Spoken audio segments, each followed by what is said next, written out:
કલરનો ટ્રેન્ડ। ધૂળેટીમાં હવે કેમિકલ નહીં, વધ્યો ઓર્ગેનિક કલરનો ટ્રેન્ડ। રંગોના પર્વ હોળી ધૂળેટીની ઉજવણીને હવે ગણતરીના દિવસો બાકી રહ્યા છે, ત્યારે રંગરસિયાઓ હોળી ધૂળેટી ઉત્સવ ઉજવવાની તૈયારીઓ જોરશોરથી કરી રહ્યા છે, પરંતુ યુવાઓમાં હવે ધીરે ધીરે હોળી ધૂળેટીની ઉજવણીનો ટ્રેન્ડ બદલાઈ રહ્યો છે। કેમિકલયુક્ત રંગના બદલે હવે ઓર્ગેનિક કલર અને ફૂલની હોળી રમવા માટે યુવાઓ રંગરસિયાઓ અત્યારથી ઉત્સાહભેર આયોજન કરી રહ્યા છે।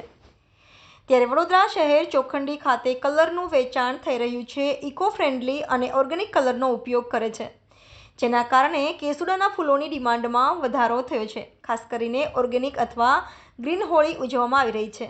ઓર્ગેનિક કલર ₹50 થી ₹80 પ્રતિ કિલોનું વેચાણ થઈ રહ્યું છે। વધુમાં વેપારીએ જણાવ્યું કે અમારા સાથે 4-5 વેરાયટી આવે। કુમકુમ આવે છે, ડોલામેન્ટવાળો, પાવડરવાળો આવે છે, રેશમી કલર આવે છે, નેચરલ કલર આવે છે, બધી પ્રકારના કલરો મળે છે। અમારા ત્યાં જેવી વ્યક્તિ જેવા કલર લઈ જાય છે। કલરમાં કશું કેમિકલ આવતું નથી, આ તો ખાલી બસ પૈસાવાળા એવું કે કેમિકલ કશું હતું। અમે તો આખો દિવસ એમાં રમે દૂધની અંદર, કલરની અંદર, એટલે કશું થતું નહીં ને ભાવમાં કંઈ ઘટાડો બી નહીં, વધારો નથી। હજુ ઘરાકી જો એવી ખુલ્લી નથી, જો કે 50% જ ઘરાકી છે આ વર્ષે। શું લાગે છે હજુ ઘરાકીમાં તમને કે ઘરાકી નીકળવી જ જોઈએ?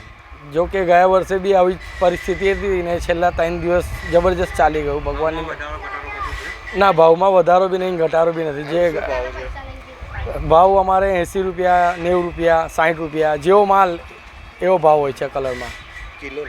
કિલોનો ઓર્ગેનિક કલર લઈ જાઓ તો ₹80 કિલો પડે।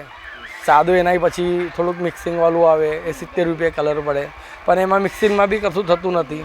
ખાલી બધા કે મિક્સિંગ કશું હોતું નથી। આરાના લોટનો માલ બને છે।